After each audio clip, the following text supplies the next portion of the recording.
estamos en vivo, vamos a comenzar. Vamos a comenzar. Le preguntan, ¿la terapia solo se toma al estar en una mala situación? La terapia solo se toma al estar en una mala situación.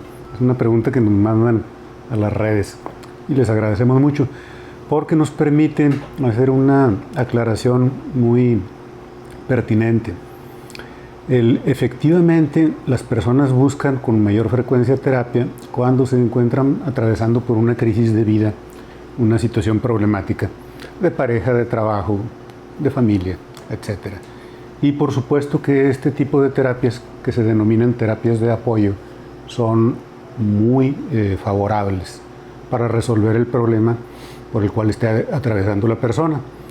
Sin embargo, también aparte y además hay otro tipo de terapia que se toma no para superar una situación de crisis, sino para mejorar la personalidad. Y esta es la terapia que se llama terapia psicoanalítica o terapia exploratoria, y una más que es el psicoanálisis. Son formas de mejorar la persona aunque no esté en una situación de crisis. Vamos a ver la siguiente, Lalita. ¿Cuál es la diferencia entre los medicamentos psiquiátricos naturales y los que ustedes recetan o recetan? ¿Cuál es la diferencia entre los medicamentos psiquiátricos naturales y los que recetamos los psiquiatras? Deben de saber que los psiquiatras cada vez estamos recetando más medicamentos, entre comillas, naturales. No debiera de haber una diferenciación tan estricta, pero sí entiendo el sentido de la pregunta. Se refiere a medicamentos naturales como las hierbas calmantes, como algunos derivados de productos naturales, sales, por ejemplo, magnesio, probablemente. Y otros que están ahorita muy en boga, los cuales hay que tratar todavía con mucha reserva, que son derivados de hongos y de lo que antiguamente llamábamos psicodélicos. Bueno, finalmente nuestra medicina alópata brotó de la medicina herbolaria. Fue un refinamiento, pasando por la alquimia, hasta llegar a la química farmacológica contemporánea. Es decir, finalmente lo que hoy les recetamos a los pacientes, los médicos alópatas, los psiquiatras, tiene su fundamento, su inspiración original en las hierbas antiguas, solo que nuestros medicamentos están bastante más purificados, libres de efectos colaterales y estandarizados en cuanto a la dosis de la sustancia terapéutica que contienen. Y esa es la diferencia. Con medicamentos naturales, hierbas, tés, es muy difícil el calcular la dosis que se le está dando al paciente y sobre todo llegar a la dosis para alcanzar la concentración terapéutica. Muy, muy difícil. La siguiente es, ¿los sueños tienen alguna relación con la salud mental o con un trastorno mental? Oye, Lalito, me traes de un tema a otro. De la psicofarmacología a la naturaleza de los sueños. Sí, los sueños tienen una relación directa con la vida mental, tanto normal como la vida mental alterada. Hay que diferenciar los sueños o función onírica, es decir, el tener sueños soñados, que a veces recordamos y a veces no. Esa es la función onírica o el soñar. Diferenciarlo del proceso del dormir. El proceso del dormir está alterado en la forma de insomnio de las primeras horas de la noche en las personas que tienen ansiedad y estrés. El proceso del dormir también está alterado en la forma de insomnio de las primeras horas de la mañana en las personas que padecen o empiezan a padecer depresión.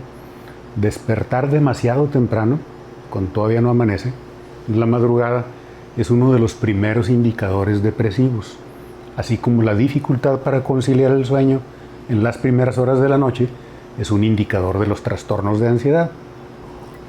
Ahora ya pasando a los sueños, es decir, la actividad onírica, los sueños sumamente perturbadores como pesadillas que hacen que la persona se despierte todavía muy impresionada, son indicativos de que hay una gran cantidad de material psicológico que no ha sido terminado de procesar mentalmente durante el día. Y entonces que en la noche hay, como quien dice, mucha deuda de trabajo psicológico. No olvidemos que independientemente de cualquier teoría o escuela psicológica, el soñar sueños tiene una función que es desalojar recuerdos viejos para dar cabida a nuevas memorias. Entonces, cuando hay una sobrecarga de este proceso, es cuando sobrevienen las pesadillas y las interrupciones del proceso del dormir por sueños muy impresionantes. Yo creo que hasta ahí está bien. Bueno, la siguiente, ¿cómo ver si un familiar no se agarra de su enfermedad para ciertas cosas o no hacer sus actividades? ¿Cómo ver la diferencia entre lo que se llama la ganancia primaria de la enfermedad y la ganancia secundaria de la enfermedad? No hay manera. Solamente hay en los extremos situaciones visibles.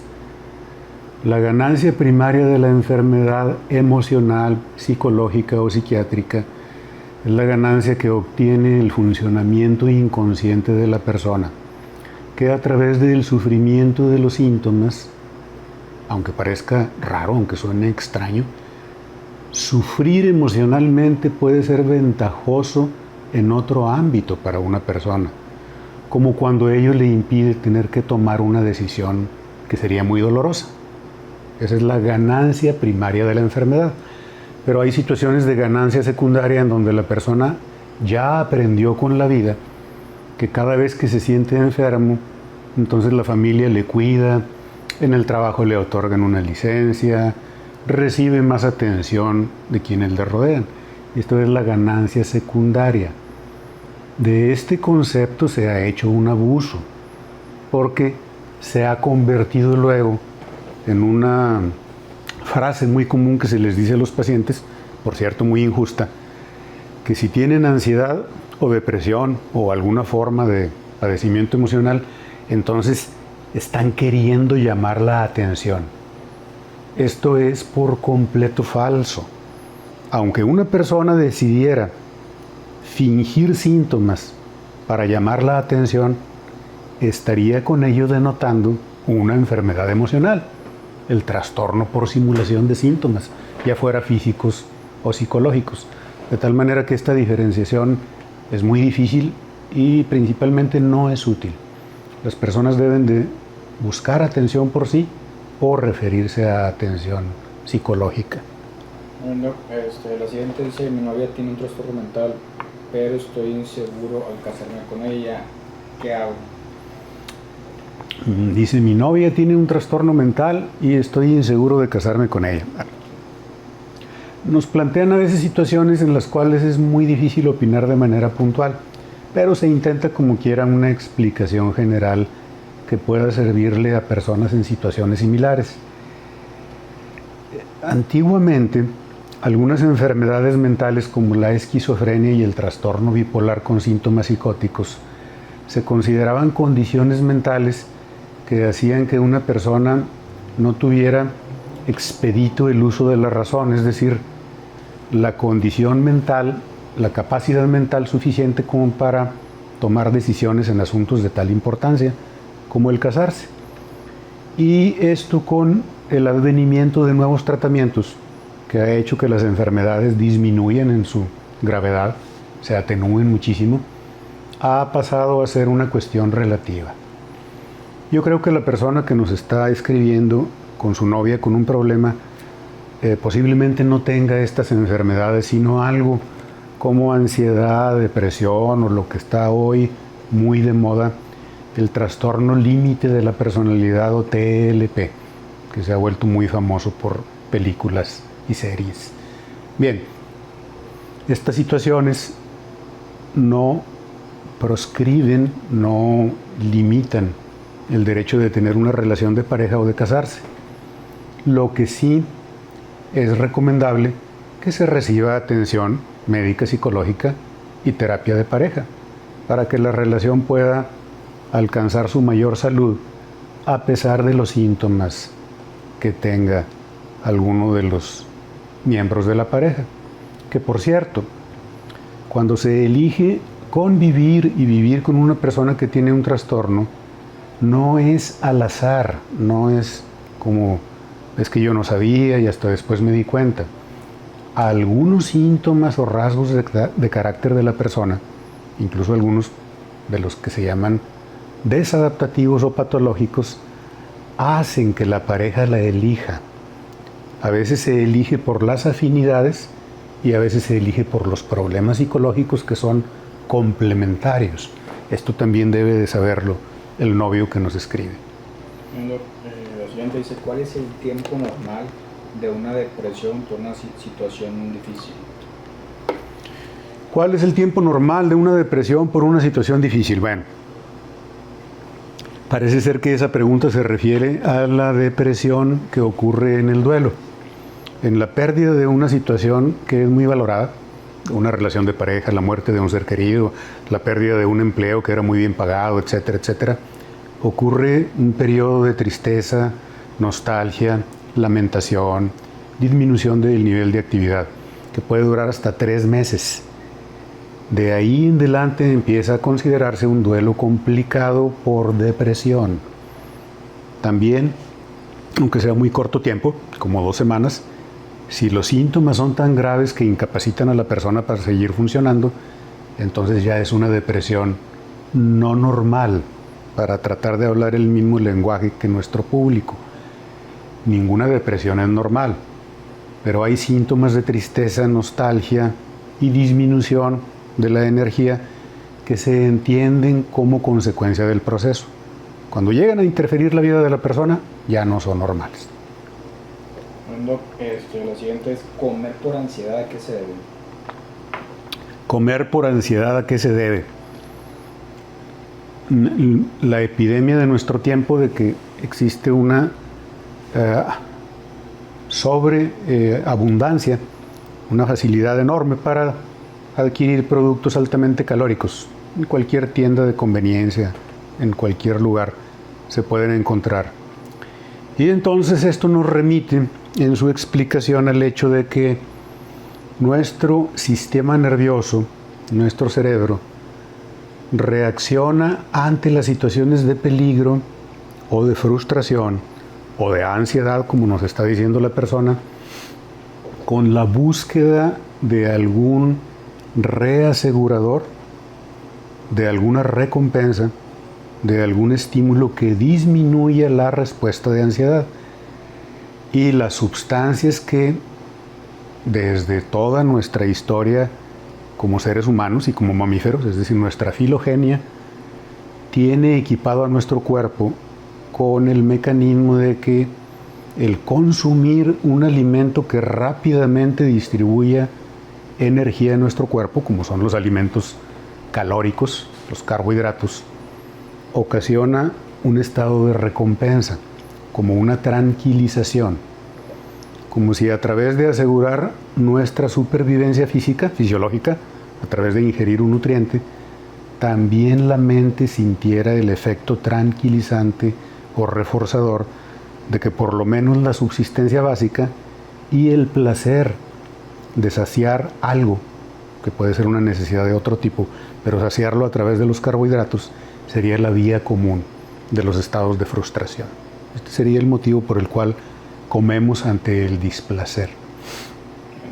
Dice otra pregunta, ¿cómo notar o cómo darme cuenta que mi hijo está deprimido? Los síntomas cardinales de la depresión son el estado de ánimo depresivo, que es tristeza manifiesta, disminución de la capacidad de interés o placer, disminución de la energía para realizar todas las actividades, disminución de la motivación para buscarlas o conseguirlas y disminución de los patrones vitales, como son el sueño, la alimentación, la sexualidad o la socialización. Eso son lo cardinal de la depresión para todo mundo. Pero como nos está escribiendo una madre o padre de familia, sería dable suponer que se está refiriendo a un hijo adolescente, joven adolescente o a un niño. Y ahí sería útil que esta persona tuviera el conocimiento de que en los niños y en los adolescentes a veces no se manifiesta el afecto depresivo como tristeza, sino como irritabilidad, rebeldía, negativismo. Y eso puede pasar como lo que culturalmente llamamos chiflazón. Pero cuando ya es en extremo persistente, que ya aquel adolescente o aquel niño no está cumpliendo con todas sus funciones, entonces ya lo consideramos también un equivalente depresivo del estado de ánimo.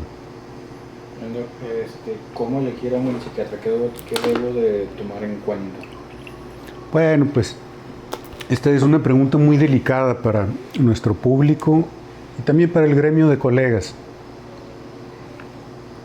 ¿Cómo elegir a un buen psiquiatra? Quizá la recomendación más general que les podría compartir es que verifiquen a través de la cédula profesional que debe estar impresa en las recetas médicas que efectivamente ese registro de ese psiquiatra corresponda, es decir, que exista en el Registro Nacional de Profesiones, de cédulas profesionales. Hay una página en internet totalmente gratuita y abierta siempre para checar que aquel profesional que se ostenta como tal efectivamente haya cursado los estudios de especialidad. Esa quizás sería la recomendación más general. Hace unos días, doctor, estaba tomando centralina, pero ya no tomo por trabajo. Tengo que tomar café y me dijeron que no podía tomar café. ¿Me podría aconsejar qué puedo hacer? Pues es muy frecuente que al recetar sertralina o algún otro antidepresivo de los de esta clase que se llaman inhibidores selectivos de la recaptura de serotonina, como se está tratando un estado depresivo y probablemente también ansioso por el grupo de fármacos que está eligiendo el médico, probablemente la persona también tiene ansiedad o este síndrome mixto ansioso-depresivo. Es lo clásico que se le recete sertralina. No por la sertralina, sino por el estado de ansiedad podría incrementarse con la cafeína los síntomas. No es que choque con la sertralina, eso no ocurre, sino que la cafeína en altas concentraciones puede generar algo de ansiedad, temblor, etc. Pero no habría una contraindicación formal, no la habría. Solo esa precaución que si la persona ya tiene ansiedad, esta se puede incrementar al consumir cafeína. La siguiente dice: hola doctor, mi mamá tiene trastorno bipolar afectivo, tiene 64 años de edad, dice que quiere vivir sola, ¿es conveniente? ¿Qué diagnóstico tiene la señora de 64 años que quiere vivir sola? Trastorno bipolar afectivo. Bueno, trastorno afectivo bipolar en una persona de 64 años probablemente va a requerir que se le receten medicamentos que se llaman antipsicóticos atípicos o algunos anticonvulsivos que también sirven para el trastorno bipolar y probablemente también carbonato de litio. Y el estar usando medicamentos de este tipo puede ocasionar somnolencia, alteraciones de la coordinación motora fina, de la marcha, algo de temblor, y ello sí requeriría cierta supervisión y vigilancia de la familia. Por lo anterior, no sería recomendable que viviera esa persona sola, por lo menos durante los primeros 3 meses mientras que el tratamiento le estabiliza. Última pregunta y nos vamos. Sufro de ansiedad y depresión y me da mucho miedo empezar a tomar medicamentos o a medicarme. Bueno, esta es una de las paradojas clínicas de la que nos enfrentamos los psiquiatras. Las personas llegan con ansiedad y depresión también, y su cuadro es de una gravedad tal que no va a ser suficiente con la terapia psicológica. Lo vamos a tener que recetar. Pero han escuchado tanta cosa de la comadre, de la vecina, del señor de la tienda, googlean tantos medicamentos y les salen cosas tan horribles como efectos colaterales que es entendible que le tengan miedo a la prescripción. Más allá de esto y de la persuasión y explicación que debe de hacer el psiquiatra, pues hay que tomar en cuenta que la ansiedad es una enfermedad que se caracteriza por miedo a lo no peligroso, un miedo irracional a estímulos que en sí no son peligrosos. Los medicamentos tranquilizantes y los medicamentos antidepresivos que recetamos para la ansiedad y la depresión tienen un índice terapéutico amplísimo. Esto quiere decir que su dosis tóxica está muy lejos, muy lejos de la dosis terapéutica. Es muy difícil intoxicarse con ellos. De hecho, los intentos de terminar con la propia vida de las personas que están padeciendo, cuando lo hacen con tranquilizantes o antidepresivos, pues son intentos totalmente fallidos. Los medicamentos están diseñados a prueba de estos intentos de atentar contra la vida. Así que esto, si lo escuchan los familiares o amigos de una persona que esté padeciendo, se lo pueden transmitir con toda tranquilidad. No es como un reto a consumirlos, pero son medicamentos bastante seguros. Bueno, despedimos la transmisión en vivo. Vamos a despedirnos de este pequeño fragmento en el cual nos permitieron estar con ustedes y pues invitarlos a que nos sigan en las redes y que sigan mandando las preguntas, que se den cuenta que sí las contestamos. De cuando en cuando el trabajo nos da oportunidad, pero sí las contestamos. Muchas gracias. Hasta luego.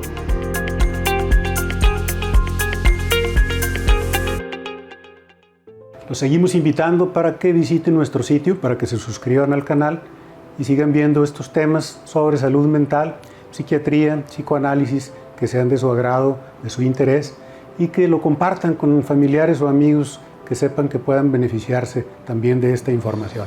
Muchas gracias por haber estado aquí con nosotros. Aquí lo seguimos esperando.